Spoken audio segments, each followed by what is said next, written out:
afternoon. Good afternoon, ma'am.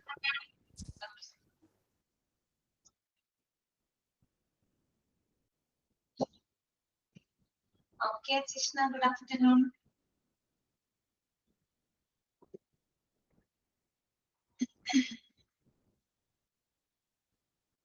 എല്ലാവരും ഫുഡൊക്കെ കഴിച്ചോ? ഊണൊക്കെ കഴിഞ്ഞ എല്ലാവരുടെയും?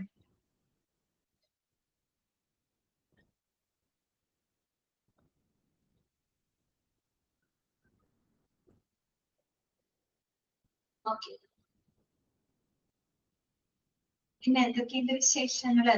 എല്ലാവരും സുഖമായിട്ട് ഇരിക്കുന്നുണ്ടോ?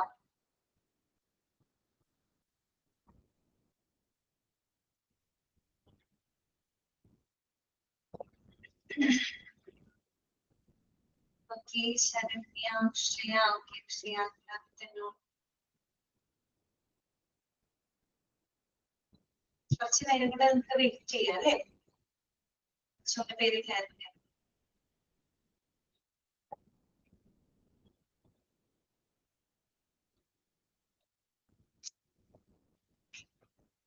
എന്തൊക്കെയുണ്ട് നിങ്ങളുടെ വിശേഷങ്ങള്? ഇതിന് മറുപടി ഒന്നും ഇല്ലല്ലോ, എന്ത് പറ്റി? നമുക്ക് സുഖം തന്നെയല്ലേ?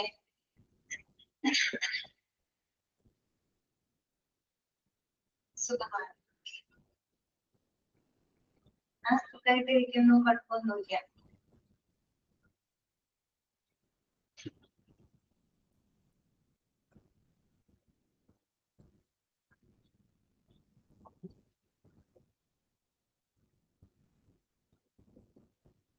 പത്ത് പേരായിട്ടുണ്ടല്ലേ?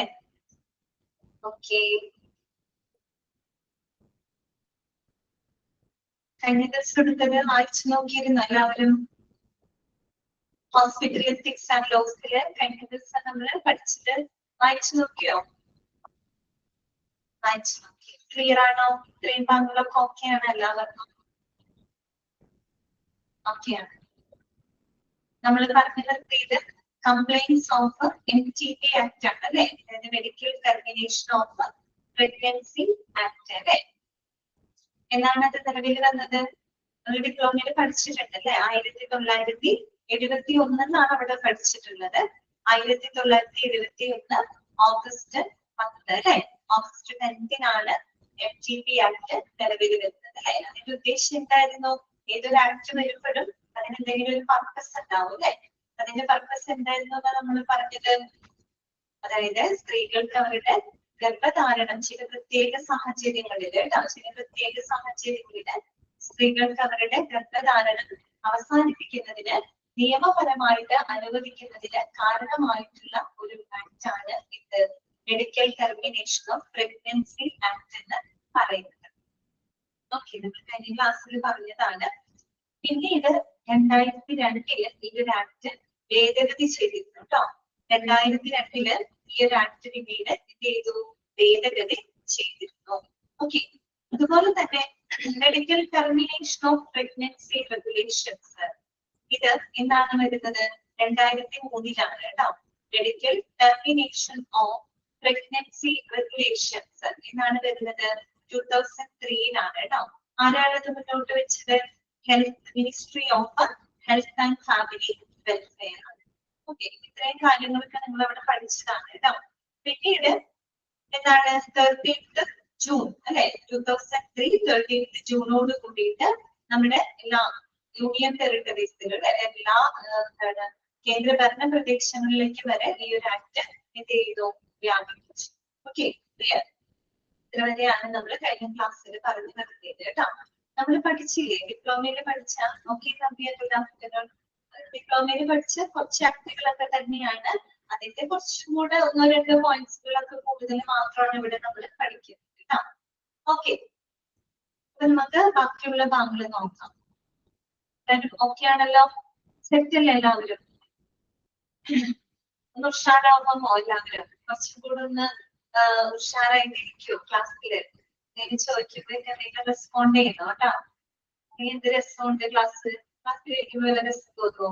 ഒരിക്കലും ഇല്ല. എനിക്ക് അതിലും വലിയ ബോറടി ആയിരിക്കും. എന്തെങ്കിലുമൊക്കെ ചോദിക്കുമ്പോ നിങ്ങൾ റെസ്പോണ്ട് ചെയ്തില്ലെങ്കിൽ എനിക്ക് അതിലും വലിയ ബോറടി ആയിരിക്കും. ഞാനിങ്ങനെ റേഡിയോ പോലെ പറഞ്ഞുകൊണ്ടിരിക്കുന്നത് നിങ്ങൾ കേൾക്കുന്നുണ്ടോ, അവിടെ ഉണ്ടോ ഇല്ലയോ എന്ന് എനിക്കറിയില്ല. ഓക്കെ, തീർച്ചയായിട്ടും കുറച്ച് ട്രൈ ആയിരിക്കും, അതറിയാം. എങ്കിലും നമുക്ക് പറ്റുന്ന പോലെയൊക്കെ ക്ലാസ്സിൽ കുറച്ച് എന്താണ് കുറച്ചും കൂടെ ഒന്ന് ഉഷാറിലിരിക്കണം കേട്ടാ. ശരി.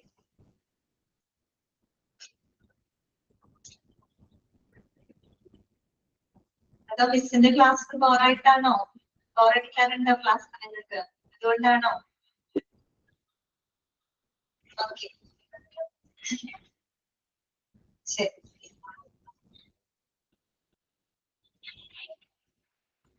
സംബന്ധിച്ച് നമ്മുടെ ക്ലാസ്സില് ഇപ്പൊ ഹോസ്പിറ്റൽ അഡ്മിനിസ്ട്രേഷന്റെ ക്ലാസ്സുകളിലൊക്കെ കയറുന്ന സമയത്ത് ഇപ്പൊ ഡിപ്ലോമ ആയാലും PG ആയിട്ടൊക്കെ നമുക്ക് അധികം സംസാരിക്കാനുള്ള ഒരു സമയം അവിടെ ഇല്ല.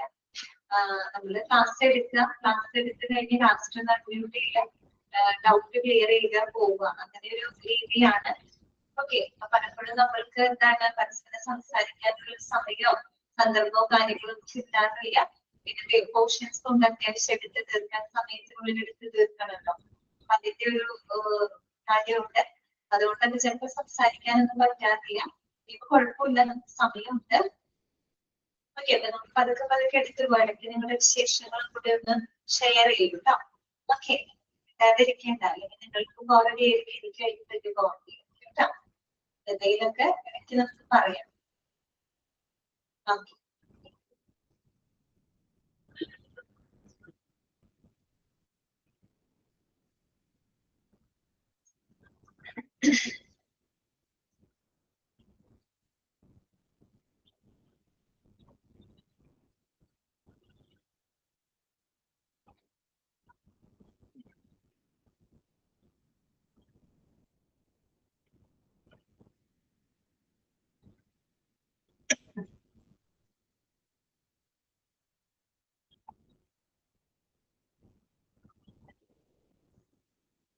അപ്പോ കംപ്ലൈന്റ്സ് ഓഫ് MTP ആക്ട് നമ്മുടെ കഴിഞ്ഞു. നെക്സ്റ്റ് നമുക്ക് പഠിക്കാനുള്ളത് കംപ്ലൈന്റ്സ് ഓഫ് PNDT ആക്ട് ആണ് കേട്ടോ. PNDT ആക്ട് പാലിക്കുക എന്നുള്ളതാണ് അടുത്തത് അല്ലെ. കംപ്ലൈന്റ്സ് ഓഫ്, ഈ കംപ്ലൈന്റ്സിന്റെ മീനിങ് എന്താണ്? പാലിക്കുക എന്നാണ് കേട്ടോ. Complaints of PNDT act. PNDT act നമുക്ക് പുതിയതല്ല, നമ്മൾ എവിടെ പഠിച്ചിട്ടുണ്ട്? ഡിപ്ലോമയിൽ പഠിച്ചിട്ടുണ്ട് അല്ലെ. അവിടെ നമ്മൾ പഠിച്ചത് PCPNDT ആക്ട് എന്നാണ് നമ്മൾ പഠിച്ചത് അല്ലെ. Okay, prenatal, pre conception prenatal diagnostic techniques act എന്നാണ് അത് അറിയപ്പെടുന്നത് അല്ലെ. ആ ഒരു ആക്ട് എന്നാണ് നിലവിൽ വന്നത്? എന്തായിരുന്നു നിലവിൽ വന്നത്? ഓർമ്മയുണ്ടോ നിങ്ങൾക്ക്? ഏത് വർഷമായിരുന്നു? 1994 സെപ്റ്റംബർ 20-നാണ് ആ ഒരു ആക്ട് നിലവിൽ വന്നത് അല്ലെ. ഇതൊക്കെ നമ്മുടെ ഡിപ്ലോമയിൽ പഠിച്ച ഒരു കാര്യമാണ്. പിന്നെ എന്തിനു വേണ്ടിയിട്ടാണ് ആ ഒരു ആക്ട് നിലവിൽ വന്നത്? അതായത് നമ്മൾ അവിടെ പഠിച്ചിട്ടുണ്ട്, ഇന്ത്യയിൽ സ്ത്രീകളുടെ അനുപാതം കുറയുന്നതിന് കാരണമായിട്ടുള്ള പെൺഭ്രൂണഹത്യ തടയുന്നതിന്, അതുപോലെ ഗർഭാവസ്ഥയിലുള്ള കുഞ്ഞുങ്ങളുടെ ലിംഗനിർണയം നിരോധിക്കുന്നതിനുമായിട്ട് വന്നിട്ടുള്ള ഒരു ആക്ട് ആയിരുന്നു എന്ത്? PNDT ആക്ട് എന്ന് പറയുന്നത്. ഒരു കാലഘട്ടത്തില് നമ്മള് കുഞ്ഞുങ്ങള്, അതായത് ഈ പറയുന്ന ഗർഭാവസ്ഥയിൽ ഇരിക്കുന്ന കുഞ്ഞുങ്ങളുടെ ലിംഗനിർണയം ഉണ്ടായിരുന്നു. 1994 മുമ്പ് വരെ അങ്ങനെ ഉണ്ടായിരുന്നു. അപ്പൊ എന്തുണ്ടാവും? ഈ ലിംഗനിർണയം നടത്തുന്ന സമയത്ത് പെൺകുഞ്ഞാണെന്ന് അറിഞ്ഞു കഴിഞ്ഞാല് ആ കുഞ്ഞിനെ എന്ത് ചെയ്യാറുണ്ട്? പെൺഭ്രൂണഹത്യയിലേക്ക്, പെൺഭ്രൂണഹത്യ നടത്തുന്ന ഒരു കാലഘട്ടം ഉണ്ടായിരുന്നു. അപ്പൊ അങ്ങനെ വന്നപ്പോ എന്ത് സംഭവിച്ചു? ഇന്ത്യയിലെ സ്ത്രീകളുടെ അനുപാതം തന്നെ എന്നാൽ കുറയാനായിട്ട് തുടങ്ങി അല്ലെ. ഇതൊക്കെ നമ്മുടെ എന്താണ് ഈ നോർത്ത് ഇന്ത്യ അങ്ങനെയുള്ള ഭാഗങ്ങളൊക്കെ ഉണ്ടല്ലോ, അവിടെ ഉള്ള ഏരിയകള് ഇത്തരം അവിടെയൊക്കെ ഈ പറഞ്ഞത് വളരെ പതിവായിരുന്നു. അപ്പോ ഇങ്ങനെയുള്ള ആ ഒരു പ്രശ്നത്തിന്, ആ പെൺഭ്രൂണഹത്യ തടയുന്നതിനും ഗർഭാവസ്ഥയിലുള്ള കുഞ്ഞിന്റെ ലിംഗനിർണയം നിരോധിക്കുന്നതിനുമായിട്ട് കൊണ്ടുവന്ന ഒരു ആക്ട് ആയിരുന്നു PNDT ആക്ട് എന്ന് പറയുന്നത്. ഇത്രയും നമ്മൾ അവിടെ പഠിച്ചൊരു കാര്യമാണ്. അത് തന്നെയാണ് ഇവിടെ പറയാൻ കുറച്ചും കൂടെ കാര്യങ്ങളൊന്ന് ശ്രദ്ധിക്കാനുണ്ട് കേട്ടോ. ഒന്ന് വായിക്കാം. An act to provide for the prohibition of sex selection before or after conception and for the regulation of prenatal diagnostic techniques for the purposes of detecting abnormalities or metabolic disorders or chromosomal abnormalities or certain congenital malformations or sex-linked disorders and for the prevention of their misuse for sex determination leading to female feticide. Okay. അതായത് ഗർഭാവസ്ഥയിലിരിക്കുന്ന കുഞ്ഞിന്റെ conception സമയത്ത് പറയുന്നത് before or after conception ആണ് കേട്ടോ. അതായത് ഗർഭധാരണ സമയത്തുള്ള കുഞ്ഞിന്റെ ലിംഗനിർണയം നിരോധിക്കുന്നതിനും അതുപോലെ തന്നെ എന്താണ് പ്രിനാറ്റൽ ഡയഗ്നോസ്റ്റിക് ടെക്നിക്സ്, അതായത് നമ്മൾ ഈ അൾട്രാസൗണ്ട് ഒക്കെ ചെയ്യാറില്ലേ, അൾട്രാസൗണ്ട് സ്കാനിങ് മറ്റൊക്കെ ചെയ്യാറുണ്ട് അല്ലെ. ഈ അൾട്രാസൗണ്ട് പോലെയുള്ള പ്രിനാറ്റൽ ഡയഗ്നോസ്റ്റിക് ടെക്നിക്സുകളുടെ ഉപയോഗം നിയന്ത്രിക്കുന്നതിനും അതുപോലെ തന്നെ എന്താണ് പെൺഭ്രൂണഹത്യയിലേക്ക് നയിക്കുന്ന രീതിയിൽ അതിന്റെ ഉപയോഗം, അതായത് ഇത്തരം പ്രിനാറ്റൽ ഡയഗ്നോസ്റ്റിക് ടെക്നിക്കുകളുടെ എന്താണ് ദുരുപയോഗം തടയുന്നതിനുമായിട്ട് വ്യവസ്ഥ ചെയ്തുകൊണ്ടുള്ള ഒരു ആക്ട് ആണ് ഇത് PNGT ആക്ട് എന്ന് പറയുന്നത്. മനസ്സിലായല്ലോ. എന്തൊക്കെ 3 കാര്യങ്ങളാണ് വേണ്ടത്. ഒന്ന്, ഗർഭാവസ്ഥയിലുള്ള കുഞ്ഞിന്റെ ലിംഗനിർണയം നിരോധിക്കാം. രണ്ടാമത്തെ കാര്യം prenatal diagnostic techniques like ultrasound പോലെയുള്ള പ്രിനാറ്റൽ ഡയഗ്നോസ്റ്റിക് ടെക്നിക്സുകളുടെ ഉപയോഗം നിയന്ത്രിക്കുന്നതിനും അതോടൊപ്പം തന്നെ പെൺഭ്രൂണഹത്യയിലേക്ക് നയിക്കുന്ന രീതിയിൽ അതിന്റെ ദുരുപയോഗം തടയുന്നതിനും വ്യവസ്ഥ ചെയ്തുകൊണ്ടുള്ള ഒരു ആക്ട് ആയിരുന്നു PNGT ആക്ട് എന്ന് പറയുന്നത്. അപ്പോ നമ്മൾ ഈ പറഞ്ഞു പ്രിനാറ്റൽ ഡയഗ്നോസ്റ്റിക് ടെക്നിക്കുകളുടെ ഉപയോഗം നിയന്ത്രിക്കാം. നമുക്കിത് ഉപയോഗിക്കണ്ടേ? ഉപയോഗിക്കാം. തീർച്ചയായിട്ടും നമ്മൾ ഇങ്ങനെയുള്ള അൾട്രാസൗണ്ട് പോലെയുള്ള പ്രിനാറ്റൽ ഡയഗ്നോസ്റ്റിക് ടെക്നിക്കുകൾ നമുക്ക് ഉപയോഗിക്കാം. എന്തൊക്കെ കാര്യങ്ങൾക്ക് വേണ്ടി നമുക്ക് ഉപയോഗിക്കാം നോക്കി, എന്തൊക്കെ കാര്യങ്ങൾക്ക് ഉപയോഗിക്കാം?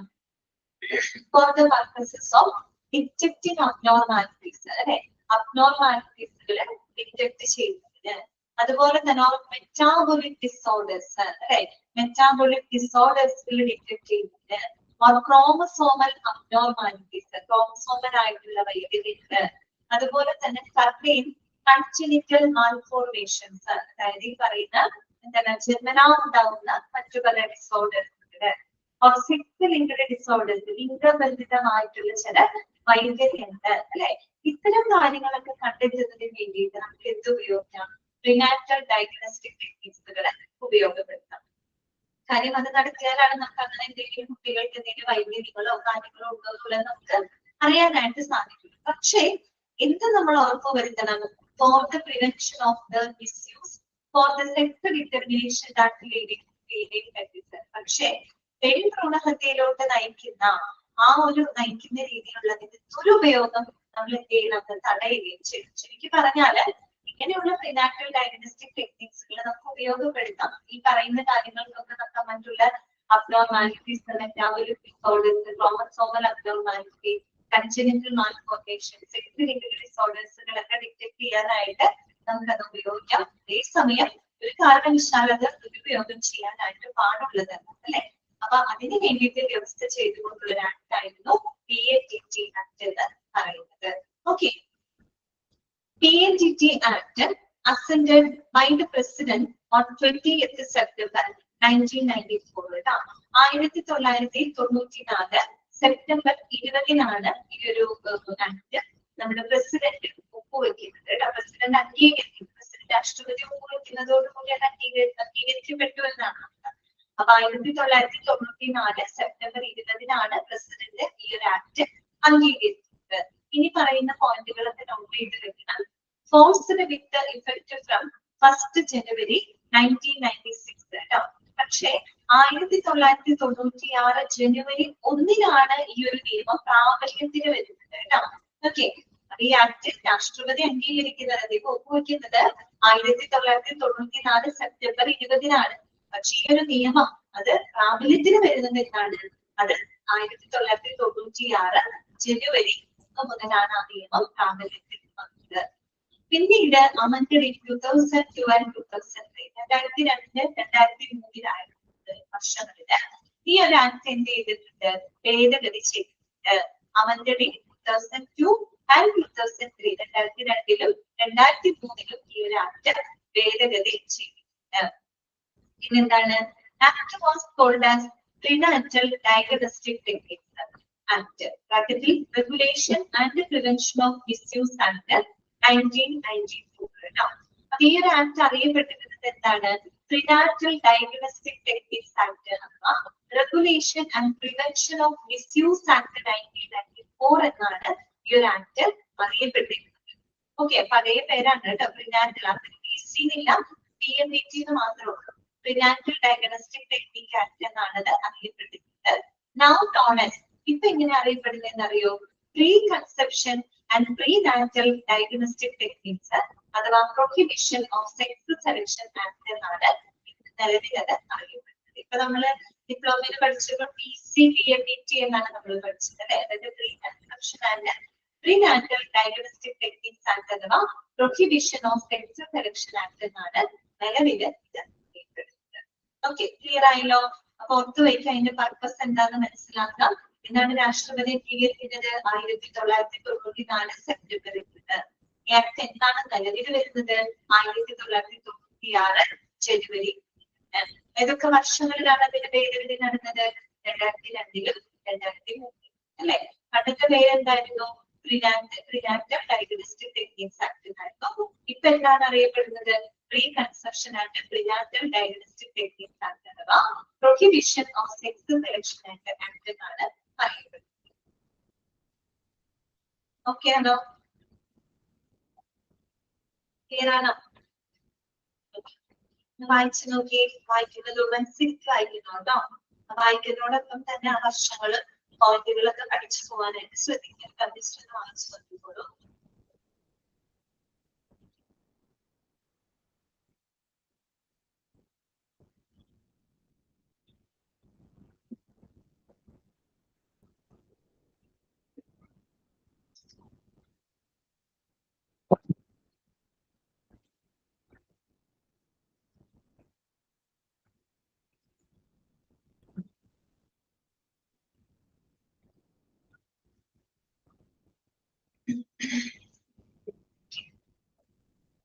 അടുത്തത് പറയാണ്, നെക്സ്റ്റ് വൺ ആണ് കംപ്ലൈന്റ്സ് ഓഫ് BMW ആക്ട് അല്ലെ.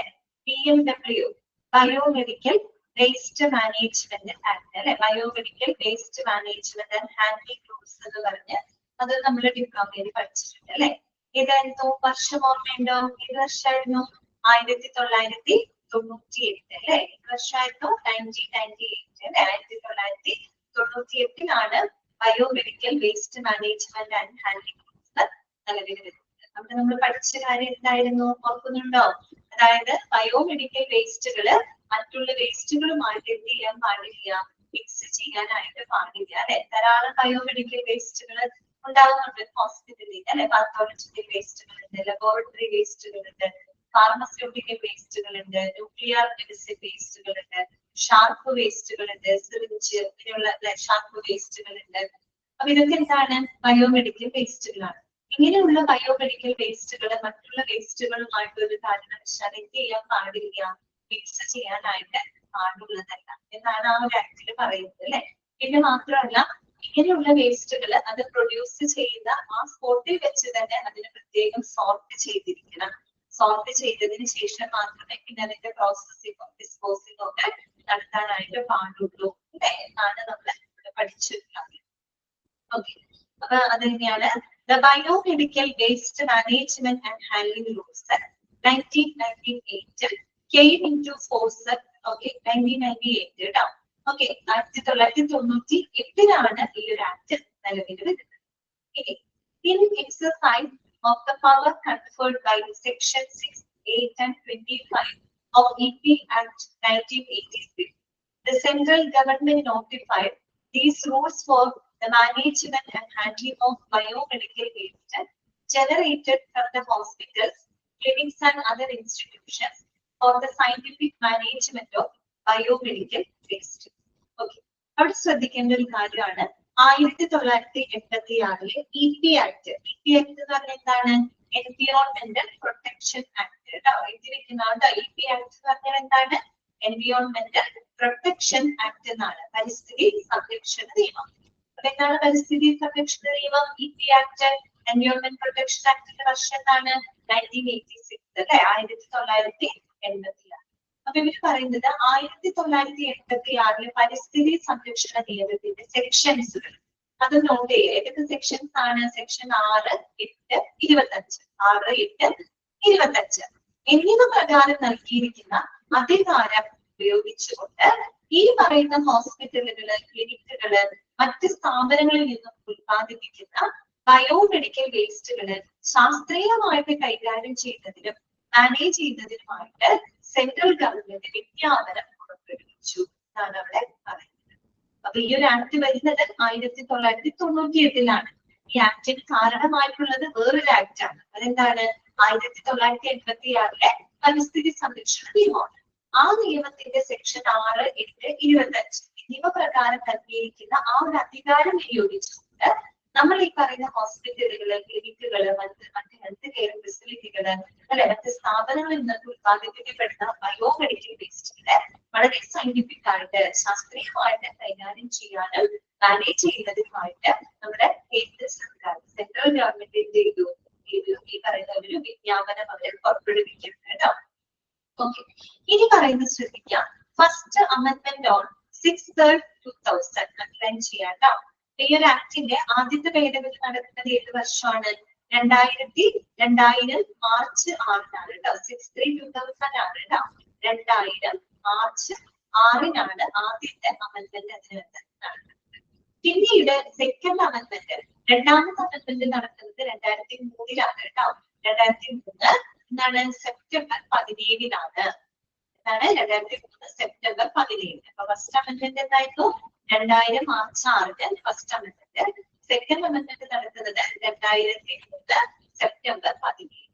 ഓക്കെ, ഇനി അതിന് പുറമെ ഓൺ 28 മാർച്ച് 2016 ഈ അടുത്ത കാലത്ത് നമുക്ക് വേണമെങ്കിൽ പറയാം അല്ലെ, 2016 അല്ലെ, അത് 2016 March 28 under environment protection act 1986 MoEF and CC notified the new BMW rules 6/2016 and replaced the earlier rules in 1998 ആണ് കേട്ടോ. നിങ്ങളുടെ ടെക്സ്റ്റില് 1988 എന്നാണെങ്കിൽ അത് തിരുത്തണം കേട്ടോ. 1998 മാറിപ്പോയതാണ് കേട്ടോ.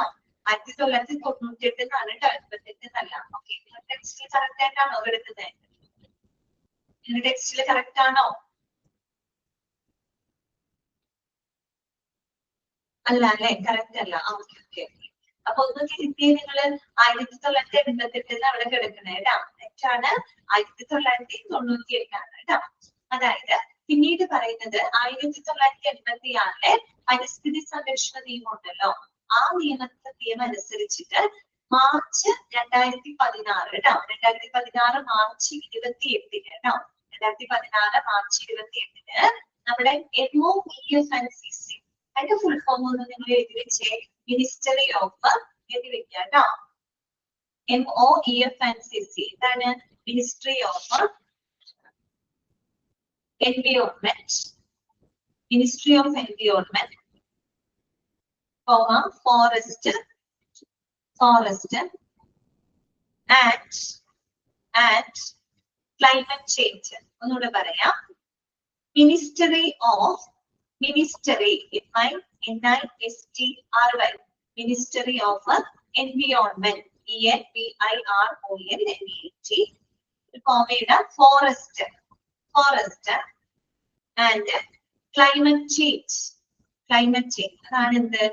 MoEF and CC, Ministry of Environment, Forest and Climate Change. അതായത് നമ്മുടെ പരിസ്ഥിതി, വനം, പരിസ്ഥിതി, കാലാവസ്ഥ വ്യതിയാന മന്ത്രാലയം ഉണ്ടല്ലോ, ആ ഒരു മന്ത്രാലയം എന്ത് ചെയ്തു? 2016 മാർച്ച് 28 പുതിയ ബയോമെഡിക്കൽ വേസ്റ്റ് മാനേജ്മെന്റ് റൂൾസുകള് എന്ത് ചെയ്തു? പുറപ്പെടുവിച്ചു. അത് ഇതിന്റെ അണ്ടറിൽ തന്നെയാണ് 1986 പരിസ്ഥിതി സംരക്ഷണ നിയമത്തിന് ബേസ് ചെയ്തിട്ടുണ്ട്.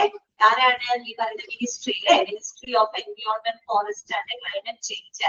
അവരെന്ത് ചെയ്തു? 2016 മാർച്ച് 28 ഈ പുതിയ BMW റൂൾസുകള് അതെന്ത് ചെയ്തു? പുറപ്പെടുവിച്ചു. എന്തിനെ റീപ്ലേസ് ചെയ്തുകൊണ്ട്?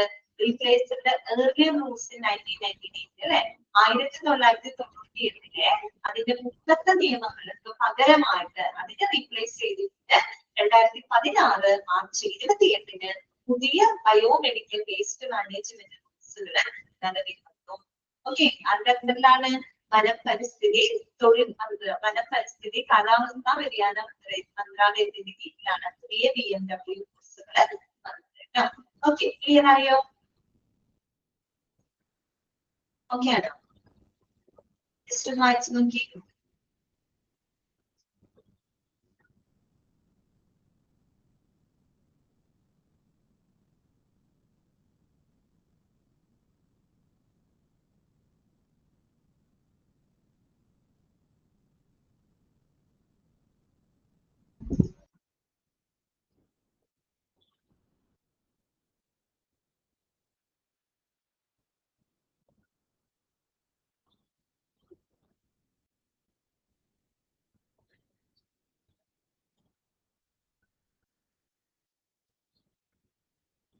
വായിച്ചു നോക്കിയോ? ക്ലിയർ ആണോ? വർഷങ്ങളും ഡേറ്റ് ഒക്കെ ഒന്ന് ഓർത്തിരിക്കണം കേട്ടോ നിങ്ങള്. ഓക്കെ, 2-3 പ്രാവശ്യം വായിച്ചു കഴിഞ്ഞ് കിട്ടും. ഒരു തോന്നലുണ്ട് ഇത്രയും എല്ലാ ആക്ടും വരുമ്പോ എന്റെ അമൻമെന്റ് അല്ലെ, എന്റെ ഭേദഗതിയുടെ വർഷം ഒക്കെ അങ്ങോട്ടും ഇങ്ങോട്ടൊക്കെ പോകും അല്ലെ.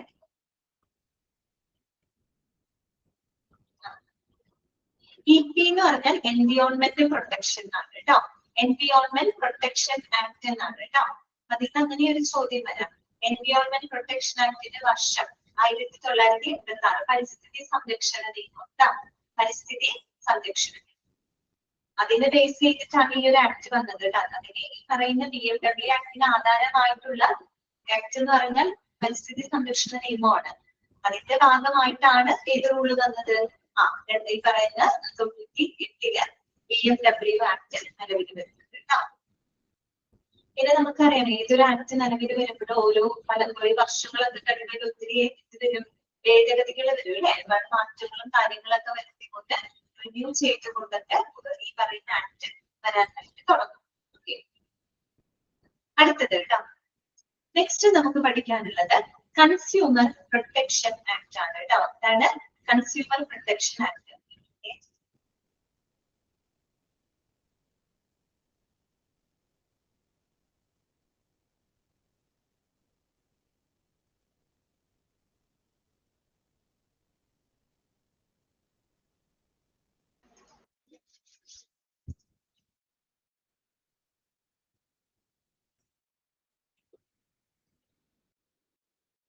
കൺസ്യൂമർ പ്രൊട്ടക്ഷൻ ആക്ട് എന്ന് പറഞ്ഞാൽ എന്താണ്? ഉപഭോക്തൃ സംരക്ഷണ നിയമമാണ് അല്ലെ.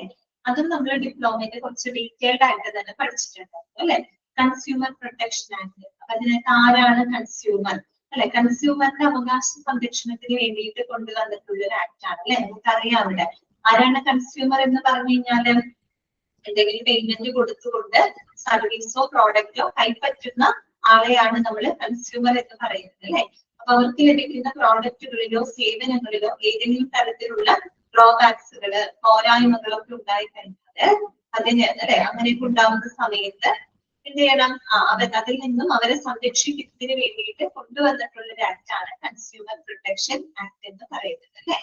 അപ്പൊ ഈ ഒരു ആക്ട് അനുസരിച്ചുകൊണ്ട് നമ്മുടെ ഈ പറയുന്ന എന്താണ് കേന്ദ്രത്തിലായിക്കോട്ടെ സംസ്ഥാനങ്ങളിലായിക്കോട്ടെ പ്രാദേശികമായിക്കോട്ടെ ജില്ലാ ഈ പറയുന്ന ഉപഭോക്തൃ സംരക്ഷണ കോടതികള് നിലവിൽ വന്നിട്ടുണ്ട് അല്ലെ. അതുകൂടാതെ നമ്മുടെ പ്രാദേശിക തലത്തില് ത്രിതല ഉപദേശക സമിതികൾ ഉപഭോക്തൃ സംരക്ഷണവുമായിട്ട് ബന്ധപ്പെട്ട ത്രിതല ഉപഭോക്തൃ സമിതികളും നിലവിലുണ്ട്. പിന്നെ അതിന്റെയൊക്കെ ഓരോ എന്താണ് നഷ്ടപരിഹാരത്തിന് വേണ്ടിയിട്ടുള്ള അല്ലെ കൺസ്യൂമർ പ്രൊട്ടക്ഷൻ ആക്ട് പ്രകാരം നമ്മൾ നഷ്ടപരിഹാരത്തിനായിട്ടുള്ള കേസുകൾ എത്ര വർഷത്തിനുള്ളിൽ ഫയൽ ചെയ്യണമെന്നാണ് നമ്മൾ ഡിപ്ലോമയിൽ പഠിച്ചത്? 3 വർഷത്തിനുള്ളിൽ ഫയൽ ചെയ്തിരിക്കും അല്ലെ. അങ്ങനെയൊക്കെയുള്ള കാര്യങ്ങൾ അവിടെ പഠിച്ചിട്ടുണ്ട്. പിന്നെ അതിന്റെ ലിമിറ്റ് പറയുന്നുണ്ട് അല്ലെ. അതായത് നഷ്ടപരിഹാര തുകയുമായിട്ട് ബന്ധപ്പെട്ട കാര്യങ്ങളൊക്കെ അവിടെ പറയുന്നുണ്ട്. സോ നമുക്കത് വായിക്കാം. Consumer protection act. In order to provide for better protection of the interest of the consumer, the Consumer Protection Bill 1986 was introduced in the Lok Sabha on 5th December 1986. അതായത് 1986 ഡിസംബർ 5-ന് നമ്മൾ എന്ത് ചെയ്തു? ഈ പറയുന്ന കൺസ്യൂമേഴ്സിന്റെ ഉപഭോക്താക്കളുടെ താല്പര്യങ്ങള് മികച്ച രീതിയിൽ സംരക്ഷിക്കുന്നതിന് വേണ്ടിയിട്ട് 1986 ഡിസംബർ 5 നമ്മുടെ ലോകസഭയില് കൺസ്യൂമർ പ്രൊട്ടക്ഷൻ ബിൽ 1986 അവതരിപ്പിച്ചു. ഓക്കെ, പറഞ്ഞത് അതായത് ഉപഭോക്താക്കളുടെ താല്പര്യങ്ങൾ കുറേയും കൂടെ മികച്ച രീതിയിൽ സംരക്ഷിക്കുന്നതിന് വേണ്ടിയിട്ട് 1986 ഡിസംബർ 5 ലോകസഭയില് കൺസ്യൂമർ പ്രൊട്ടക്ഷൻ ബിൽ 1986 അവതരിപ്പിക്കുകയുണ്ടായി. ഓക്കെ, ഈ ഒരു ആക്ട് എന്ന് പറഞ്ഞു കഴിഞ്ഞാല് വളരെ പ്രധാനപ്പെട്ട ഒരു ആക്ട് ആണ്. കാര്യം ഒരുപാട് ഈ പറയുന്ന കൺസ്യൂമേഴ്സിന്റെ അവകാശ സംരക്ഷണത്തിൽ വന്നിട്ടുള്ള ഒരു ആക്ട് ആയതുകൊണ്ട് തന്നെ ഇതിന് അത്രയേറെ പ്രസക്തി ഉണ്ട് കേട്ടോ. The Consumer Protection Act 1986 is a social welfare legislation which was enacted as a result of widespread consumer protection movement. ശരിക്കും പറഞ്ഞാല് വ്യാപകമായിട്ട് നടന്ന ഉപഭോക്തൃ സംരക്ഷണ മൂവ്മെന്റ്സിന്റെ ഫലമായിട്ടാണ് ഈ പറയുന്നത്, ഫലമായിട്ട് വന്നൊരു സാമൂഹിക ക്ഷേമ നിയമ നിർമ്മാണമാണ് എന്ത് കൺസ്യൂമർ പ്രൊട്ടക്ഷൻ ആക്ട് എന്ന് പറഞ്ഞാൽ. അതിന് വേണ്ടിയിട്ട് ഉപഭോക്താക്കളുടെ അവകാശങ്ങൾ സംരക്ഷിക്കുന്നതിന് വേണ്ടിയിട്ട് ഒരു വ്യാപകമായിട്ടുള്ള രീതിയിൽ തന്നെ മൂവ്മെന്റ്സുകളൊക്കെ നടന്നിട്ടുണ്ട്. അത് അത്ര ഇമ്പോർട്ടന്റ് ആയിട്ടുള്ള ഒരു കാര്യമാണ്. അപ്പൊ അതിനുവേണ്ടി നടന്ന അതിനുവേണ്ടി നടന്നിട്ടുള്ള വളരെ വ്യാപകമായിട്ടുള്ള ഉപഭോക്തൃ സംരക്ഷണ പ്രസ്ഥാനത്തിന്റെ ഫലമായിട്ട് നിലവിൽ വന്നിട്ടുള്ള ഒരു സാമൂഹിക ക്ഷേമ നിയമമാണ് കൺസ്യൂമർ പ്രൊട്ടക്ഷൻ ആക്ട് 1986 എന്ന് പറയുന്നത്. ഓക്കെ, കൺസ്യൂമർ പ്രൊട്ടക്ഷൻ ആക്ട് 1986 നമുക്ക് അതിനെ ചുരുക്കിയിട്ട് COPR എന്ന് പറയാം കേട്ടോ. Consumer protection act 1986. It was an act by the Parliament of India enacted to protect the interest of consumers in India. അതായത് നേരത്തെ പറഞ്ഞു കഴിഞ്ഞാല് നമ്മുടെ ഇന്ത്യയിലെ കൺസ്യൂമേഴ്സിന്റെ താല്പര്യങ്ങൾ അല്ലെ അത് പ്രൊട്ടക്ട് ചെയ്യുന്നതിന് വേണ്ടിയിട്ട് പാർലമെന്റ് പാസ്സാക്കിയിട്ടുള്ള ഒരു നിയമമാണ് ഇത്. പിന്നീട് it was replaced by the consumer protection act 2019. Underline ചെയ്ത് വെച്ചേ. ഈ 1986 ഉപഭോക്തൃ സംരക്ഷണ നിയമം ഉണ്ടല്ലോ, അത് 2019 എന്ത് ചെയ്തിട്ടുണ്ട്, ഭേദഗതി ചെയ്തിട്ടുണ്ട്. കുറച്ചുകൂടെ മാറ്റങ്ങളൊക്കെ വരുത്തിയിട്ട് ഇത് കൺസ്യൂമർ പ്രൊട്ടക്ഷൻ ആക്ട് 2019 എന്നുള്ള രീതിയിലോട്ട് മാറി. എനിക്ക് തോന്നുന്നു 2019 ഏറ്റവും അവസാന ആവാറായപ്പോഴാണ് ഇത് ഭേദഗതി ചെയ്തത്. പിന്നീട് 2020 പുതിയ കൺസ്യൂമർ പ്രൊട്ടക്ഷൻ ആക്ട് ഒക്കെ നിലവിൽ വരുന്നത് ആ സമയത്താണ്. ഓക്കെ, അപ്പൊ എങ്ങനെയാണെങ്കിലും അതിൽ ചെറിയ മാറ്റങ്ങളൊക്കെ വരുത്തി 2019 കൺസ്യൂമർ പ്രൊട്ടക്ഷൻ ആക്ട് എന്നുള്ള രീതിയിലുള്ളത് അതിനെ റീപ്ലേസ് ചെയ്തു. നിങ്ങളോട് ചോദിക്കാം കേട്ടോ, 1986 കൺസ്യൂമർ പ്രൊട്ടക്ഷൻ ആക്ട് ഏത് വർഷമാണ് റീപ്ലേസ് ചെയ്തത്? ഏത് വർഷമാണ്? 2019 ആണ് കേട്ടോ, 2019. It was made for the settlement of consumers' grievances and matters connected with it. കേട്ടോ, അതായത് ഇത് ഉപഭോക്താക്കളുടെ പരാതികള് അല്ലെങ്കിൽ അവരുമായിട്ട് ബന്ധപ്പെട്ട പ്രശ്നങ്ങളും മറ്റും പരിഹരിക്കുന്നതിന് വേണ്ടിയിട്ടാണ് ഈ ഒരു ആക്ട് നിലവിൽ വന്നത്. Okay, the act was passed in the assembly in October 1986 and came into force on December 24th, 1986. The statute on the right was made before this COPRA Act. അതായത് 1986 ഒക്ടോബറില് നമ്മുടെ അസംബ്ലിയിൽ പാസ്സാക്കിയിട്ടുള്ള ഈ ഒരു നിയമം അതേ വർഷം 1986 ഡിസംബർ 24 എന്ത് ചെയ്തു, പ്രാബല്യത്തിന് വന്നു. ഇനി the statute on the rights ഉണ്ട് കേട്ടോ, റൈറ്റ് എന്നല്ല റൈറ്റ്സ്, RIGHTS റൈറ്റ്സ് എന്ന് വെച്ചാൽ എന്താണ്, അവകാശം. അപ്പൊ the statute on the rights was made before this COPRA Act കേട്ടോ. അപ്പൊ ഈ ഉപഭോക്താക്കളുടെ അവകാശങ്ങളുമായിട്ട് ബന്ധപ്പെട്ട നിയമങ്ങള് അല്ലെങ്കിൽ ചട്ടങ്ങള് അത് ഈ പറയുന്ന കൺസ്യൂമർ പ്രൊട്ടക്ഷൻ ആക്ട് നിലവിൽ വരുന്നതിന് മുമ്പേ തന്നെ അതിന്റെ ചട്ടങ്ങളും നിയമങ്ങളും രൂപീകരിക്കപ്പെട്ടിരുന്നു എന്നാണ് പറയുന്നത്. കാരണം ആക്ടിന് ശേഷമല്ല ആ റൈറ്റ്സ് വന്നിട്ടുള്ളത്, അതിന് മുൻപേ തന്നെ ആ ഒരു ആക്ടിന് മുൻപേ തന്നെ ഉപഭോക്താക്കളുടെ അവകാശങ്ങള് എന്താണ് അതിന് വേണ്ടിയിട്ടുള്ള പ്രത്യേക നിയമാവലി ചട്ടങ്ങൾ അവിടെ രൂപീകൃതമായിട്ടുണ്ട് കേട്ടോ. ഓക്കെ, ഇത്രയും ഞങ്ങൾക്ക് മനസ്സിലാക്കുന്നത് consumer protection act. Okay, clear ആണല്ലോ? ഓക്കെ അല്ലേ? ഒന്നുകൂടെ പറയാണ്, 1986 ഡിസംബർ 5 കൺസ്യൂമേഴ്സിന്റെ താല്പര്യങ്ങൾ സംരക്ഷിക്കുന്നതിന് വേണ്ടിയിട്ട് കുറച്ചുകൂടെ മികച്ച രീതിയിൽ സംരക്ഷിക്കാനായിട്ട് കൺസ്യൂമർ പ്രൊട്ടക്ഷൻ ബില്ല് അവതരിപ്പിക്കുകയുണ്ടായി. ഇതൊരു സോഷ്യൽ വെൽഫെയർ ലെജിസ്ലേഷന്റെ ഭാഗമാണ് കേട്ടോ. അതുപോലെ തന്നെ പിന്നീട് പാർലമെന്റ് ഇത് എന്നാണ് റീപ്ലേസ് ചെയ്തത്? 2019 കേട്ടോ. 2019 1986 ഒക്ടോബറിൽ അസംബ്ലിയിൽ പാസ്സാക്കിയ നിയമം 1986 ഡിസംബർ 24 നിലവിൽ വന്നു. പക്ഷെ ഈ നിയമം വരുന്നതിന് മുൻപേ തന്നെ ഉപഭോക്താക്കളുടെ അവകാശങ്ങളെ സംബന്ധിക്കുന്ന ഒരു എന്താ പറയാ ചട്ടങ്ങളും നിയമങ്ങളും അവിടെ നിർമ്മിക്കപ്പെട്ടിരുന്നു എന്നാണ് പറയുന്നത് കേട്ടോ. ഓക്കെ, ജസ്റ്റ് വായിച്ചു നോക്കിക്കോളൂ.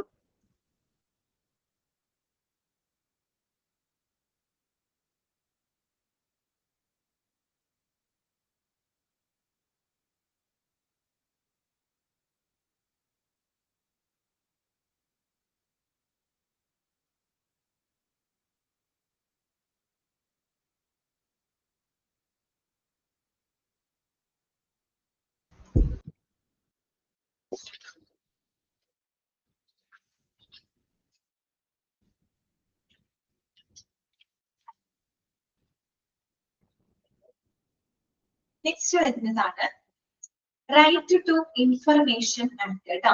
വിവരാവകാശ നിയമം വളരെ ഇമ്പോർട്ടന്റ് ആയിട്ടുള്ള ഒരു ആക്ട് ആണ്. നമ്മുടെ ഡിപ്ലോമയിൽ പഠിച്ചിട്ടില്ല, പക്ഷെ നമുക്ക് എല്ലാവർക്കും അത്യാവശ്യം ഫെമിലിയർ ആയിട്ടുള്ള ഒരു ആക്ട് ആണ് അല്ലെ വിവരാവകാശ നിയമം. ആദ്യമായിട്ട് കേൾക്കുന്നതല്ലല്ലോ, നിങ്ങൾ കേട്ടിട്ടില്ലേ വിവരാവകാശ നിയമത്തെ പറ്റി? ശരിക്കും ഈ ഒരു ആക്ട് വരുന്നത് 2005 കേട്ടോ. പക്ഷെ ആ വർഷം ഒന്നും ഇവിടെ പറഞ്ഞിട്ടില്ല. പക്ഷെ 2005 ഈ ഒരു ആക്ട് ശരിക്കും നിലവിൽ വരുന്നത് കേട്ടോ. ഈ വിവരാവകാശ നിയമം അനുസരിച്ച് നമുക്കൊരു പൊതു അധികാരികളിൽ നിന്ന്, പ്രത്യേകിച്ച് ഗവൺമെന്റ് സ്ഥാപനങ്ങള് അല്ലെങ്കിൽ ഗവൺമെന്റ് സ്ഥാപനത്തിന്റെ കീഴിലൊക്കെ സ്റ്റേറ്റ് ഗവൺമെന്റിന്റെ ഒക്കെ അണ്ടറിലൊക്കെ പ്രവർത്തിക്കുന്ന പൊതുമേഖലാ സ്ഥാപനങ്ങളൊക്കെ ഉണ്ടാവുമല്ലോ. അപ്പൊ അവിടെ നിന്നൊക്കെ നമുക്ക് എങ്ങനെയുള്ള വിവരങ്ങൾ വേണമെങ്കിലും നമുക്ക് അവരോട് അഭ്യർത്ഥിക്കാം.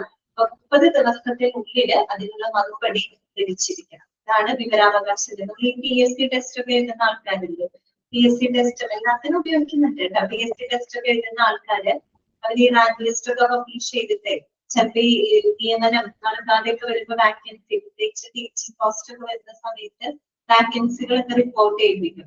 ഓക്കെ, അതായത് വാക്കൻസികൾ ഇല്ലാത്തത് കൊണ്ട് നിയമനം നടക്കുന്നില്ല എന്ന് സർക്കാർ പറയുമ്പോ അതിന്റെ സത്യാവസ്ഥ അറിയാനായിട്ട് സാധാരണ എന്ത് ചെയ്യുന്ന അറിയാം, വിവരാവകാശ നിയമം ഉപയോഗിച്ചുകൊണ്ട് അത് നിയമനങ്ങൾ റിപ്പോർട്ട് ചെയ്യും.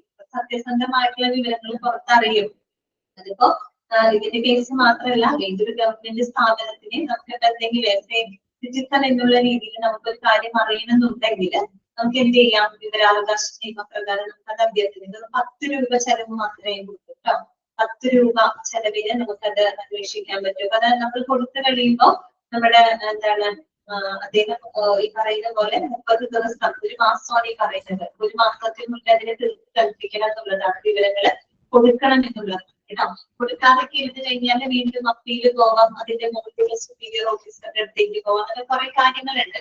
പക്ഷെ ഈ ഒരു വിവരാവകാശ നിയമം വന്നതോടുകൂടി തന്നെ നമുക്ക് കുറച്ചുകൂടെ ഒരു എന്താ പറയുക അഴിമതി രഹിതമായിട്ടുള്ള രീതിയിൽ കാര്യങ്ങള്, ഒരു കറപ്ഷൻ ഒക്കെ ഉണ്ടല്ലോ, അഴിമതി അതൊക്കെ കുറയ്ക്കുന്നതിന് വേണ്ടിയിട്ട് കൂടിയിട്ടാണ് ഈ ഒരു ആക്ട് ശരിക്കും പറഞ്ഞ് നിലവിൽ വന്നത്. കാര്യം വിവരങ്ങൾ അറിയുന്ന ആർക്ക് അവകാശമുണ്ട്? നമ്മുടെ പൗരന്മാർക്ക് അവകാശമുണ്ട്. ചോദിച്ചാൽ ഇത് കൊടുക്കാനുള്ളൊരു റെസ്പോൺസിബിലിറ്റി നമ്മുടെ പൊതു അധികാരികൾക്കുണ്ട് എന്നുള്ളതാണ് കേട്ടോ. ഓക്കെ, അത് ശരിക്കും പറഞ്ഞാൽ വളരെ എന്താണ് നല്ലൊരു ആക്ട് ആണ്. ഇങ്ങനെയൊക്കെയുള്ള ആക്ടുകൾ ഉള്ളത് കൊണ്ട് സാധാരണക്കാർക്കും പല കാര്യങ്ങളും നമുക്ക് അറിയാൻ പറ്റും. പക്ഷെ അവിടെ വേറെ കാര്യങ്ങളൊക്കെ ഉണ്ട്, എല്ലാ കാര്യമൊന്നും വെളിപ്പെടുത്തില്ല. അതൊക്കെ കുറെ സെക്ഷനും കാര്യങ്ങളൊക്കെ പറയുന്നുണ്ട്. വളരെ സിമ്പിൾ ആയിട്ടുള്ള കാര്യം ഞാൻ പറഞ്ഞിട്ട് കേട്ടോ. പൊതു അധികാരികളിൽ നിന്ന് വിവരങ്ങൾ അറിയാനായിട്ട് പൗരന്മാർക്ക് അവകാശമുണ്ട്.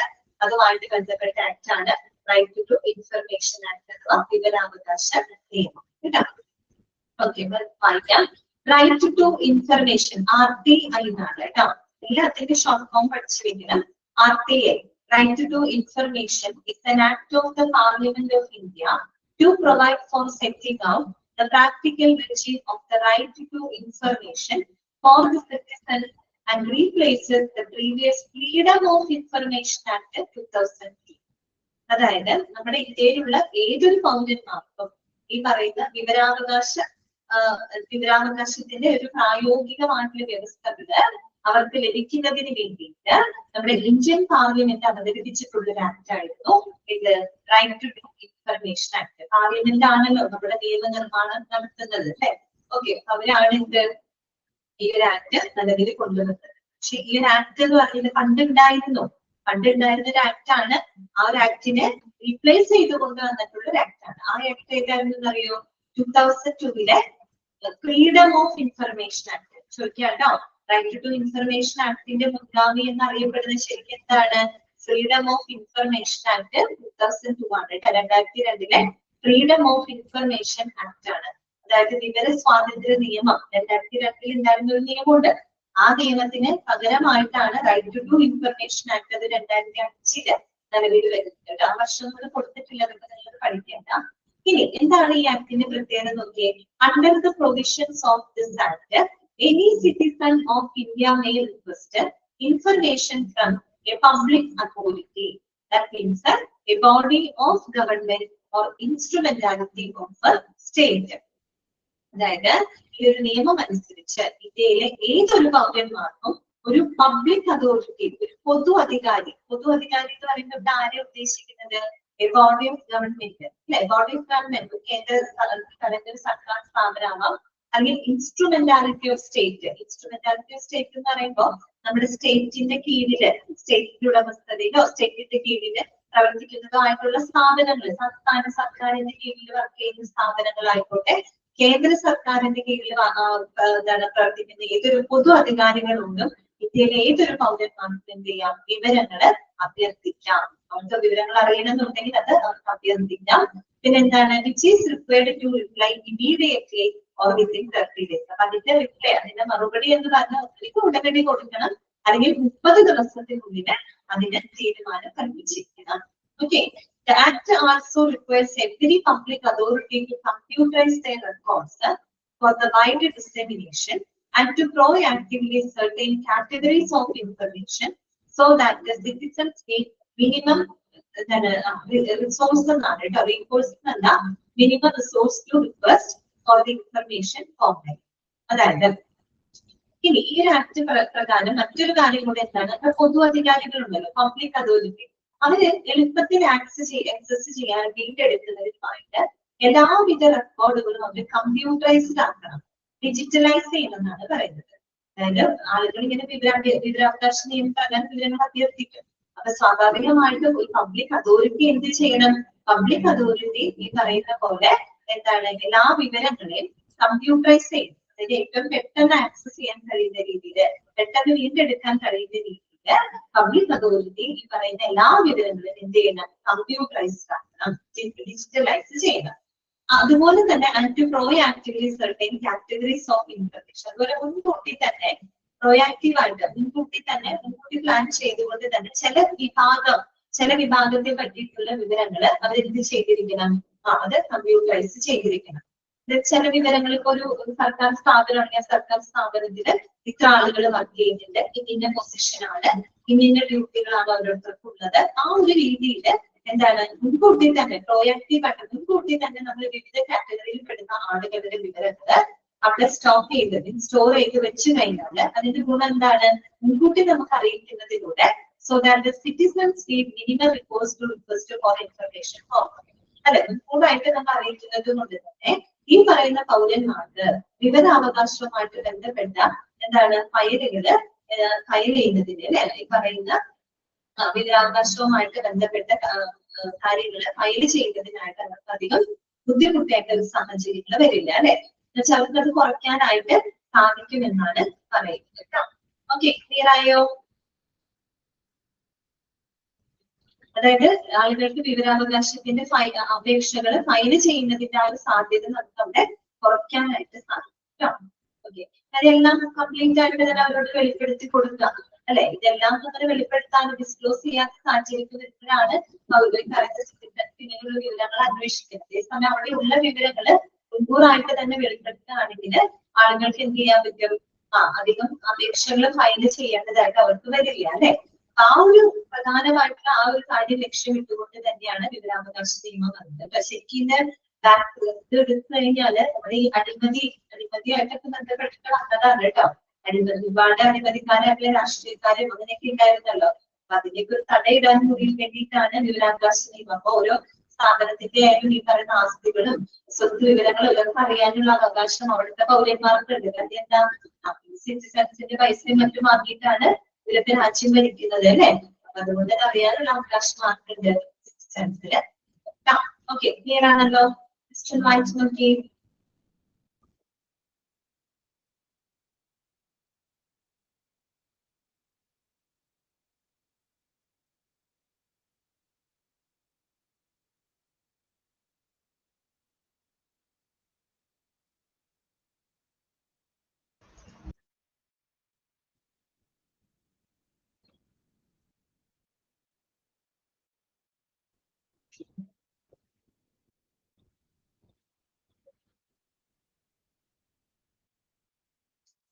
നെക്സ്റ്റ് വരുന്നതാണ് ഇഷ്യൂ ഓഫ് ഡിസേബിലിറ്റി സർട്ടിഫിക്കറ്റ് കേട്ടോ. Issue of disability certificate. ഈ വൈകല്യമുള്ള ആളുകൾക്കുള്ള ഡിസേബിലിറ്റി സർട്ടിഫിക്കറ്റിന്റെ വിതരണവുമായിട്ട് ബന്ധപ്പെട്ട കാര്യങ്ങളാണ് ഇവിടെ പറയുന്നത് കേട്ടോ. Issue of disability certificate. Disability സർട്ടിഫിക്കറ്റ്സുകൾ വിതരണം ചെയ്യുന്നതുമായിട്ട് ബന്ധപ്പെട്ട കാര്യങ്ങൾ ശ്രദ്ധിക്കാം. ഡയർ എന്നല്ല ഡാം ആണ് കേട്ടോ. TH ഡാ എന്നാക്കി മാറ്റാം. ഡയർ എന്നല്ല. The respective medical box constituted at the state or district level are the certifying authority to issue disability certificates. Underline ചെയ്തേ ആ ഒരു സെന്റൻസ്. അതായത് നമ്മുടെ ജില്ലാ തലത്തിൽ അല്ലെങ്കിൽ നമ്മുടെ സംസ്ഥാന തലത്തിൽ രൂപീകൃതമായിട്ടുള്ള മെഡിക്കൽ ബോർഡുകൾ, ഓക്കെ, മെഡിക്കൽ ബോർഡാണ് ഈ പറയുന്ന ഡിസേബിലിറ്റി വൈകല്യ സർട്ടിഫിക്കറ്റുകളൊക്കെ ഇഷ്യൂ ചെയ്യുന്നതിനായിട്ടുള്ള അധികാരം, സർട്ടിഫൈങ് അതോറിറ്റി എന്ന് പറയുന്നത് ആരാണ്? മെഡിക്കൽ ബോർഡാണ് കേട്ടോ. അതായത് മെഡിക്കൽ ബോർഡാണ്. ഒന്നെങ്കിൽ ജില്ലാ തലത്തിൽ അല്ലെങ്കിൽ സംസ്ഥാന തലത്തിൽ രൂപീകൃതമായിട്ടുള്ള മെഡിക്കൽ ബോർഡുകളാണ് ഇത്തരം വൈകല്യ സർട്ടിഫിക്കറ്റുകൾ കൊടുക്കുന്നതിന് റെസ്പോൺസിബിൾ ആയിട്ടുള്ള സർട്ടിഫൈങ് അതോറിറ്റി എന്ന് പറയുന്നത് കേട്ടോ. ഇനി ഈ ഒരു മെഡിക്കൽ ബോർഡിൽ ആരൊക്കെ ആയിരിക്കും അംഗങ്ങളായിട്ടുണ്ടാവുക? നോട്ട് വെക്കുക കേട്ടോ. നോക്കാം. The board consists of a chief medical officer, sub-divisional medical officer in the district, and another expert in the specific field. Okay, അപ്പൊ ഈ ഒരു മെഡിക്കൽ ബോർഡിൽ ആരൊക്കെയുണ്ട്? മെഡിക്കൽ ഓഫീസർ ഉണ്ട്, സബ് ഡിവിഷണൽ മെഡിക്കൽ ഓഫീസർ ഉണ്ട്, ഡിസ്ട്രിക്ട് തലത്തിൽ പ്രവർത്തിക്കുന്ന സബ് ഡിവിഷണൽ മെഡിക്കൽ ഓഫീസർ ഉണ്ട്, അതുപോലെ another expert in the specific field. ഈ ഒരു സ്പെസിഫിക് ഫീൽഡില് എക്സ്പേർട്ട് ആയിട്ടുള്ള ഒരു വ്യക്തിയും അവിടെ ഉണ്ടായിരുന്നു. സ്പെസിഫിക് ഫീൽഡില് എക്സ്പേർട്ട് ആയിട്ടുള്ള വ്യക്തി എന്ന് പറഞ്ഞാൽ എന്താണെന്ന് നെക്സ്റ്റ് പറയുന്നുണ്ട്. അപ്പൊ ഈ മെഡിക്കൽ ബോർഡാണ് സർട്ടിഫൈങ് അതോറിറ്റി. മെഡിക്കൽ ബോർഡിലെ അംഗങ്ങൾ ആരൊക്കെയാണ്? ചീഫ് മെഡിക്കൽ ഓഫീസർ ഉണ്ടായിരിക്കും, സബ് ഡിവിഷണൽ മെഡിക്കൽ ഓഫീസർ ഉണ്ടായിരിക്കും, അതുപോലെ തന്നെ ആ ഒരു സ്പെസിഫിക് ഫീൽഡ്, നമ്മൾ ഏത് ഫീൽഡിലേക്കുള്ള ഏതെങ്കിലും ഒരു മേഖലയിലെ ഡിസേബിലിറ്റിക്ക് ആയിരിക്കും നമ്മൾ എന്ത് കൊടുക്കുന്നത്? സർട്ടിഫിക്കറ്റ് ഇഷ്യൂ ചെയ്യുന്നത്. അപ്പൊ ആ മേഖലയുമായിട്ട് ബന്ധപ്പെട്ട ഒരു എക്സ്പേർട്ട് ആയിട്ടുള്ള ഒരു വ്യക്തിയും ആ ഒരു ബോർഡിലെ അംഗമാണ്. ഓക്കെ, ഈ പറഞ്ഞ എക്സാമ്പിൾ നോക്കിയേ. These examples are an ophthalmic surgeon in case of a visual handicap. കാഴ്ച പരിമിതികള്, കാഴ്ച വൈകല്യങ്ങളുള്ള ആളുകളാണെങ്കിൽ അവർക്ക് മെഡിക്കൽ സർട്ടിഫിക്കറ്റ് വിതരണം ചെയ്യുന്നത് ആരായിരിക്കും? അത് ഒഫ്താൽമിക് സർജൻ ആയിരിക്കും അല്ലെ. കാര്യം ആ ഒരു സ്പെസിഫിക് ഫീൽഡില് എന്താണ് എക്സ്പെർട്ട് ആയിട്ടുള്ള വ്യക്തി ആരാണ്? ഒഫ്താൽമിക് സർജൻ ആയിരിക്കും അത് എന്ത് ചെയ്യുന്നുണ്ടാവുക? Issue ചെയ്യുന്നുണ്ടാവുക. Either ENT surgeon or an audiologist in case of speech and hearing handicaps. അതേസമയം നമ്മുടെ സംസാരം, കേൾവി, അതിലെ വൈകല്യങ്ങളൊക്കെ ഉണ്ടെങ്കിൽ അതിന് വേണ്ടിയിട്ട് ഇഷ്യൂ ചെയ്യുന്നത്, സർട്ടിഫിക്കറ്റ് ഇഷ്യൂ ചെയ്യുന്നത് ENT സർജൻ അല്ലെങ്കിൽ ഓഡിയോളജിസ്റ്റ് ആണ് കേട്ടോ. അതാണ് ENT സർജൻ അഥവാ ഓഡിയോളജിസ്റ്റ് ആണ്. അതുപോലെ an orthopedic surgeon or a specialist in physical therapy and rehabilitation in case of locomotor handicaps. ഇനി ലോക്കോമോട്ടേഴ്സ് വെച്ചെന്താണ്? ചലന വൈകല്യങ്ങളുള്ള ആളുകളാണെന്ന് വിചാരിക്കാം. അതായത് മൂവ്മെന്റ് സംബന്ധമായിട്ട് ചലന വൈകല്യങ്ങളുള്ള അത്തരം ഡിസേബിലിറ്റി ഉള്ള ആളുകൾക്കായിട്ട് ഒന്നുകിൽ ആരായിരിക്കും? ഈ പറയുന്ന ഒരു ഓർത്തോപീഡിക് സർജൻ ആയിരിക്കും. അതുമല്ലെങ്കിൽ എന്താണ്? സ്പെഷ്യലിസ്റ്റ് ഇൻ ഫിസിക്കൽ മെഡിസിൻ, അതായത് ജനറൽ മെഡിസിൻ വിഭാഗത്തിലെ സ്പെഷ്യലൈസ്ഡ് ആയിട്ടുള്ള ഡോക്ടർ. ഓക്കെ, ജനറൽ മെഡിസിനും റിഹാബിലിറ്റേഷനും സ്പെഷ്യലൈസ്ഡ് ആയിട്ടുള്ള ഒരു ഫിസിഷ്യൻ ആയിരിക്കും അവർക്ക് എന്ത് ചെയ്യുന്നുണ്ടാവുക? മെഡിക്കൽ സർട്ടിഫിക്കറ്റ് ഇഷ്യൂ ചെയ്യുന്നത്. ഇങ്ങനെയുള്ളവർക്ക് ലോക്കോമോട്ടീവ് ഹാൻഡിക്യാപ്സ്. അപ്പൊ നമുക്കൊന്ന് നോട്ട് ചെയ്തിരിക്കുക കേട്ടോ. അപ്പൊ കാഴ്ച പരിമിതി ഉള്ളവർക്ക് ഒഫ്താൽമിക് സർജൻ ആയിരിക്കും, സംസാര കേൾവി പരിമിതി ഉള്ളവർക്ക് ENT സർജൻ അല്ലെങ്കിൽ ഓഡിയോളജിസ്റ്റ് ആയിരിക്കും. അതുപോലെ തന്നെ ഈ പറയുന്ന എന്താണ് ലോക്കോമോട്ടീവ് ഹാൻഡിക്യാപ്സ്ഡ് ആയിട്ടുള്ള ആളുകൾക്ക് ഈ പറയുന്ന ഓർത്തോപെഡിക് സർജൻ അല്ലെങ്കിൽ ഈ പറയുന്ന ജനറൽ മെഡിസിൻ വിഭാഗത്തിലെ ഒരു ഡോക്ടർ ആയിരിക്കും അവർക്ക് വേണ്ടി സർട്ടിഫിക്കറ്റ് ഇഷ്യൂ ചെയ്യുന്നത്. ഓക്കെ, അടുത്തത് എന്താണ് പറയുന്നത്? In case of locomotors handicaps and a psychiatrist or a clinical psychologist or a teacher. അടുത്ത നോക്കിക്കോട്ടോ. In case of locomotors handicaps and a psychiatrist or a clinical psychologist or a teacher in special education in case of mental handicaps. ആണ് പറയുന്നത് psychiatrist or a clinical psychologist or a teacher in special education in case of mental handicaps. മാനസിക വൈകല്യമുള്ള ആളുകൾക്കായിട്ട് അവർക്ക് certificate issue ചെയ്യേണ്ടത് ഒരു clinical psychologist അല്ലെങ്കിൽ ഒരു teacher in special education വിഭാഗത്തിലെ ഒരു ടീച്ചറോ അതിനൊരു ക്ലിനിക്കൽ സൈക്കോളജിസ്റ്റോ ആയിരിക്കുന്ന മാനസിക വൈദ്യനുള്ള ആളുകൾക്ക് വേണ്ടിയിട്ട് സർട്ടിഫിക്കറ്റ് ഇഷ്യൂ ചെയ്യുന്നത്. ഇനി അതെന്താണ്? The respective disability certificate for mental retardation or other disabilities like visual, speech and hearing and locomotor disability is given as Form X and by its related resource. അതായത് നമ്മൾ ഈ വിഷ്വൽ ആയിട്ട് കാഴ്ച സംബന്ധമായിട്ടും സംസാര സംബന്ധമായിട്ടും കേൾവി സംബന്ധമായിട്ടും മൂവ്മെന്റ് സംബന്ധമായിട്ടും ചലന വൈകല്യങ്ങളൊക്കെ ഉള്ള ഡിസേബിലിറ്റി ഉള്ള ആളുകളുണ്ടോ, അവരുടെ സർട്ടിഫിക്കറ്റുകൾ യഥാക്രമം ഫോം എക്സ് ആൻഡ് വൈ എന്നുള്ള രീതിയിലാണ് നിശ്ചയിച്ചിരിക്കുന്നത്. എന്താണ് ഫോം എക്സ് എന്ന് പറഞ്ഞു കഴിഞ്ഞാല്? ഫോം എക്സ് എന്ന് പറയുമ്പോൾ that is specially for the ശരിക്കും പറഞ്ഞ government benefits related to disability. ഡിസേബിലിറ്റിയുമായിട്ട് ബന്ധപ്പെട്ട ഗവൺമെന്റ് ബെനിഫിറ്റുകൾ, ഓക്കെ, ഗവൺമെന്റ് ബെനിഫിറ്റുകൾ ലഭിക്കുന്നതിന് വേണ്ടി യൂസ് ചെയ്യുന്ന ഒരു ഫോമാണ് ഫോം എക്സ് എന്ന് പറയുന്നത് കേട്ടോ. ഓക്കെ, ജസ്റ്റ് ഒന്ന് മനസ്സിലാക്കിയാൽ മതി. ഫോം എക്സ് ആൻഡ് വൈ എന്ന് പറയുമ്പോൾ ഫോം എക്സ് എന്താണ് ഉദ്ദേശിക്കുന്നത്? അതായത് especially useful for the disabilities related to എന്താണ് ഗവൺമെന്റ് ബെനിഫിറ്റ്സ് ആണ് കേട്ടോ. Government benefits related to disability, ഡിസേബിലിറ്റിയുമായിട്ട് ബന്ധപ്പെട്ട ഗവൺമെന്റ് ബെനിഫിറ്റ്സുകൾക്ക് വേണ്ടിയിട്ട് നമ്മൾ ഉപയോഗിക്കുന്ന ഒരു ഫോമാണ് ഫോം എക്സ് എന്ന് പറയുന്നത്. ഫോം വൈ എന്ന് പറഞ്ഞാൽ എന്താ അറിയോ? ഇസ് ദ ഫോർമാറ്റ് ആണ്. ഫോം വൈ എന്ന് പറഞ്ഞു കഴിഞ്ഞാൽ is the standard format of the എന്താണ് ഡിസേബിലിറ്റി സർട്ടിഫിക്കറ്റ് ആണ് കേട്ടോ. That is issued by the health care facility. അതായത് ഹോസ്പിറ്റൽ പോലുള്ള ഹെൽത്ത് കെയർ ഫെസിലിറ്റി ഇഷ്യൂ ചെയ്യുന്ന മെഡിക്കൽ സർട്ടിഫിക്കറ്റിന്റെ ഒരു സ്റ്റാൻഡേർഡ് ഫോർമാറ്റ് ആണ് എന്തെന്ന് പറയുന്നത് ഫോം വൈ എന്ന് പറയുന്നത്. ഈ രീതിയിലാണ് നമ്മൾ മെഡിക്കൽ സർട്ടിഫിക്കറ്റ് ഇഷ്യൂ ചെയ്യുന്നത് കേട്ടോ. Form X and Y. X എന്ന് പറഞ്ഞു കഴിഞ്ഞാല് എന്താണെന്ന് നമ്മൾ പറഞ്ഞത്? എക്സ് എന്ന് പറഞ്ഞു കഴിഞ്ഞാല് specifically used for the government benefits related to എന്താണ് ഡിസേബിലിറ്റി. ഡിസേബിലിറ്റിയുമായിട്ട് ബന്ധപ്പെട്ട ഗവൺമെന്റ് ബെനിഫിറ്റുകൾ ലഭിക്കുന്നതിന് ഫോം എക്സ് ഉപയോഗിക്കുമ്പോൾ ഫോം വൈ എന്ന് പറഞ്ഞാൽ standard format of the medical certificate issued by a form. Okay, clear ആയല്ലോ? ഇനി അപ്പൊ അവിടെ നിങ്ങൾ ശ്രദ്ധിക്കേണ്ടത് ഓരോ വിഭാഗം വരുമ്പോൾ ഓരോ തരത്തിലുള്ള ഡിസേബിലിറ്റിക്കും അതത് വിഭാഗത്തിലെ എക്സ്പേർട്ട് ആയിട്ടുള്ള ഒരു വ്യക്തിയായിരിക്കും അവർക്ക് സർട്ടിഫിക്കറ്റ് ഇഷ്യൂ ചെയ്യുന്നത്. ഇനി ഈ ഒരു ആക്ടുമായിട്ട് ബന്ധപ്പെട്ട മറ്റു കാര്യങ്ങൾ നോക്കാം. The certificate is issued to a person with disabilities mentioned under the right of person with disabilities Act 2016, 49 of 2016 underline ചെയ്ത് വെക്കാം. 2014 എന്താണ് വികലാംഗ വൈകല്യം എന്നത് റൈറ്റ് ഓഫ് പേഴ്സൺ, അതായത് വികലാംഗരുടെ അവകാശ നിയമവുമായിട്ട് കേട്ടോ. വികലാംഗ അവകാശ നിയമം അനുസരിച്ച് അതിന്റെ ഏത് സെക്ഷനാണ്? 49ാമത്തെ സെക്ഷൻ അനുസരിച്ചുകൊണ്ടാണ് നമ്മള് വൈകല്യമുള്ള ആളുകൾക്ക് സർട്ടിഫിക്കറ്റ് ഇഷ്യൂ ചെയ്യുന്നത്. മനസ്സിലായോ? 2014 സെക്ഷൻ 49. ഓക്കെ, അതായത് ഏത് ആക്ട് ആണ് പറയുന്നത്? Rights of person with disabilities act. അതായത് വികലാംഗ അവകാശ നിയമമുണ്ട്. 2014 വികലാംഗ അവകാശ നിയമത്തിന്റെ സെക്ഷൻ ഏത് സെക്ഷനാണ്? 49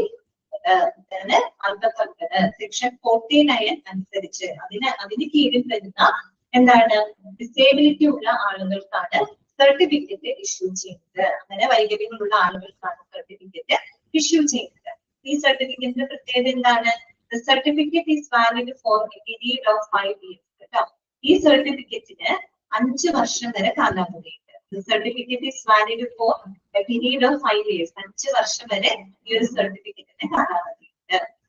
ഇനി എന്താണ്? When there is no chance of variation in the degree of disability, a permanent disability certificate is given. എന്താണ്? When there is no chance of variation in the degree of disability, a permanent disability certificate is given. അതായത് നമ്മൾ ഈ പറയുന്ന വൈകല്യത്തിന്റെ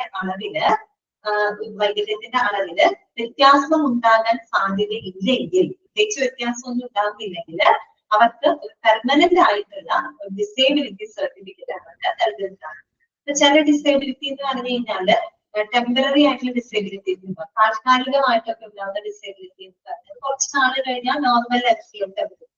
പക്ഷെ ചില disability കൈ മുറിച്ച് കളയാം, കാല് മുറിച്ച് കളയാം, അങ്ങനെയൊക്കെ വരുന്ന ചില ഡിസേബിലിറ്റി എന്ന് പറഞ്ഞു കഴിഞ്ഞാൽ അത് ഒരിക്കലും എന്ത് ചെയ്യാൻ പറ്റില്ല, മാറ്റാൻ പറ്റില്ല അല്ലെ. അതാണ് അവർ പറഞ്ഞത് ഡിസേബിലിറ്റിയുടെ അളവ് എന്ന് പറയുന്നതിന് വ്യത്യാസം ഇല്ലാന്നുണ്ടെങ്കിൽ, സ്ഥിരമാണെങ്കിൽ അവർക്ക് അങ്ങനെയുള്ളവർക്ക് ഒരു പെർമനന്റ് ഡിസേബിലിറ്റി സർട്ടിഫിക്കറ്റ് ആണ് അവർക്കായിട്ട് പ്രൊവൈഡ് ചെയ്യുന്നത്. പിന്നെ In order to get a disability certificate, a person prepares a birth certificate and proof of residence.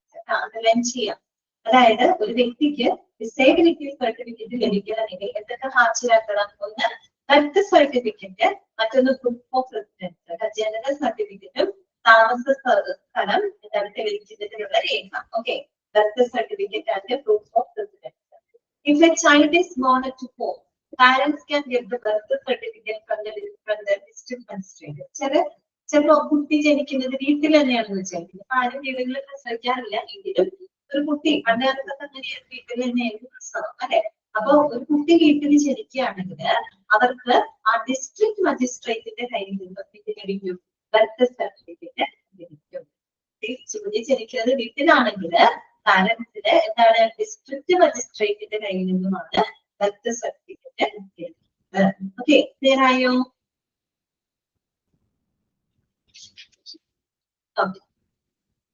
ഇത്രയും ആക്ട് അവിടെ ഇരിക്കട്ടെ കേട്ടോ. അപ്പൊ നമ്മൾ പഠിച്ച ആക്ടുകൾ ഏതൊക്കെയായിരുന്നു? ആക്ടുകൾ പഠിച്ചു. CLAC ആക്ട് പഠിച്ചു, PMW act, consumer protection act, പിന്നെ right to information act, then issue of disability certificate. ഇത്രയും കാര്യങ്ങളാണ് ഇന്നത്തെ ക്ലാസ്സിൽ പഠിച്ചത് കേട്ടോ. ബാക്കിയുള്ളത് നെക്സ്റ്റ് ക്ലാസ്സുകളിലൊക്കെ ആയിട്ട് അയക്കണം.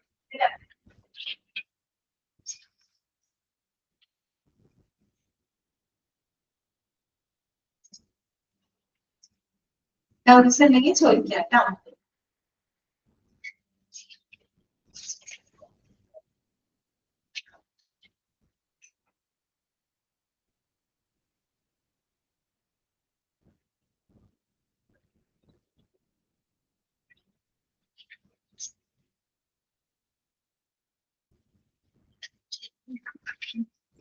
ഓക്കെ ആണല്ലോ, ക്ലാസ് കഴിഞ്ഞിട്ട് കേട്ടോ.